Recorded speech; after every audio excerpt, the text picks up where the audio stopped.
Vamos conversar um pouco agora sobre cinemática rotacional.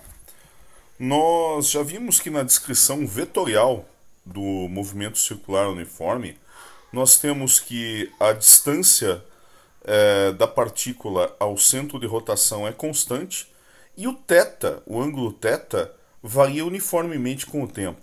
Dessa forma, nós conseguimos extrair a aceleração do sistema, que é a aceleração centrípeta. No caso do movimento circular uniforme, é apenas a aceleração centrípeta, e nós podemos escrever ela como ômega ao quadrado vezes r ou simplesmente v ao quadrado sobre r. Tá? Para os detalhes do movimento circular uniforme, nós temos outro vídeo no canal. Vamos falar agora do movimento circular uniformemente variado. O que difere o movimento circular uniforme do movimento circular uniformemente variado? Bem, nós podemos expressar sempre o vetor posição como sendo r cosseno θ mais r seno θ na direção x mais r seno θ na direção j. Isso é válido para qualquer tipo de movimento. O que ocorre no movimento circular uniforme e também no movimento circular uniformemente variado? A distância, né, o módulo do vetor r é constante em toda a trajetória. Né? Bom, e só que no movimento circular uniformemente variado, né, nós podemos lembrar do movimento retilíneo uniformemente variado, que nós tínhamos x de t igual a x0 mais v0t mais at quadrado sobre 2. Então nós estamos supondo que no movimento circular uniformemente variado, nós vamos ter um θ de t, né, esse ângulo, que vai ser um ângulo inicial, mais uma velocidade angular inicial vezes o tempo, mais a aceleração angular, que seria a taxa de variação temporal da velocidade angular, né, vezes t ao quadrado sobre 2. Muito parecido com o movimento retilíneo uniformemente variado, só que onde nós temos x de t, aqui nós temos θ de t. Vamos ver se isso funciona. Quando nós derivamos o θ em função do tempo, nós obtemos a velocidade angular em função do tempo. Então isso aqui vai dar ômega 0 mais alfa t. Muito semelhante também com v de t igual a v0 mais at. Bom, vamos derivar mais uma vez agora essa expressão aqui. Né? Quando nós derivamos a velocidade angular em relação ao tempo, ou seja, d ômega dt, vai sobrar apenas alfa, né?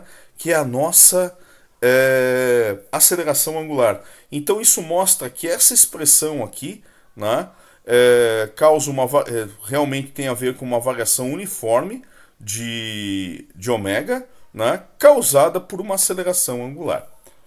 Muito bem, se nós aplicarmos esse θ de t nessa expressão aqui para o r, o que vai acontecer? A velocidade que nós vamos encontrar é a taxa de variação da posição, e se nós tirarmos a derivada desse camarada aqui, usando a regra da cadeia, nós vamos ter ômega dt r vezes esse vetor aqui. Bom, perceba o seguinte, se nós fizermos o produto escalar de v de t com r, isso vai dar zero. Significa o quê? Que o v vai ser sempre perpendicular ao vetor posição. E agora, derivando mais uma vez, derivando agora a velocidade em relação ao tempo, acontece uma coisa diferente do movimento circular uniforme. Vai aparecer, nós temos aqui um termo que é a aceleração centrípeta, ou seja, um termo que está na mesma direção do r, só que em sentido contrário, e nós vamos ter um termo novo, né, que multiplica o versor velocidade. Nós não vamos mostrar os detalhes dessa derivada, que de fato é algo muito simples. Né? Você vai usar a derivada do produto, né? E você consegue demonstrar rapidamente que você pode escrever a aceleração resultante, ou seja, a taxa de variação temporal do vetor velocidade dessa forma. Nós temos um termo na direção de r e um termo na direção de v. Né? Ou seja, esta aqui vai ser a nossa aceleração centrípeta e nós vamos ter uma outra aceleração no movimento circular uniformemente variado, que é a aceleração tangencial. Né? Como nós podemos escrever v como o módulo de v como sendo ômega r, perceba, o módulo dessa parte aqui é 1. Então nós temos que o módulo de V é simplesmente ω_r, mas vai ser um ω que depende de t.